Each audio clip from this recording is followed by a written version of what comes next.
Good morning mga ka-Neoville. Ito po townhomes along Tansa Tracy Road near highway. So pre-selling under bank financing, napakaganda kasi complete turnover, wala na pong hidden charges. Lahat po ng dapat bayaran mo, 'di ba, yung bank charges, yung move-in, Meralco, etc. All in na po yan sa presyo ni Neoville Townhomes. Kaya ito po ay mabenta sa mga pamilyang ayaw na pong ma-stress. Kasi complete deliverable, lilipatan mo na lang po ito. And kaunting modification, kaunting renovation kung may gusto ka pang ipadagdag.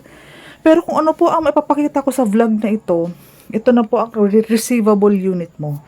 Gantong side corner ito. Mas malaki ang toilet nito kasi full toilet and bath ang sukat niyan.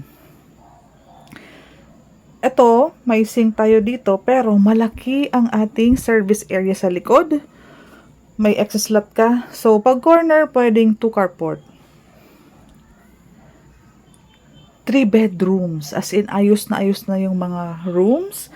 Isang common toilet and bath. Ang maganda dito, ito yung master's bedroom. May access siya doon sa common toilet and bath. Malaking CR, dalawa ang pintuan. May access din sila. Kasi 3 bedrooms kayo sa taas. And may balcony sa harapan. Pag corner, may excess balcony. Pa L-shape ang balcony. Pero pag regular inner, papakita ko sa iyo mamaya sa kabilang unit kung ano naman ang itsura ng inner. So, ang ganda.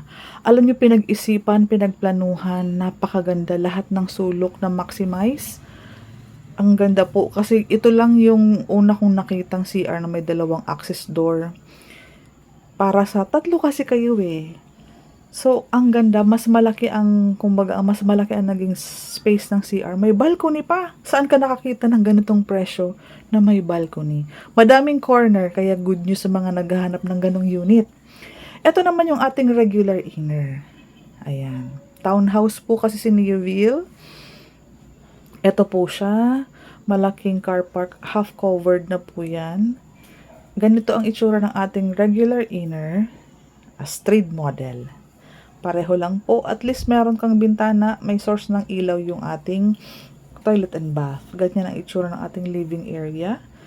Itong sink, optional kung papatanggal mo, papalipat mo dito kasi malaki po kasi ang space ng service area natin. Kung magiging kitchen area mo yan, pwedeng pwede. Ayan po. Next vlog, ipapakita ko naman sa inyo pa yung dress up kasi ongoing pa.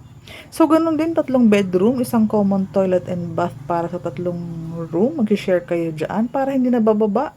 Kapag may bathroom, privileges sa kalagitnaan ng hating gabi. Kaya na maganda dito. Ayan o. Sa hallway, pintuan. And then, isang pintuan, may access ang master's bedroom. Ayan siya. Maliwanag na maliwanag. Ano po? Ganito naman ang itsura. Yung parang Tagaytay feels kapag check-in kami sa mga condo ng Tagaytay. Ganun siya. Ganun. Mas malaki to compared doon sa mga nasa hotel. So,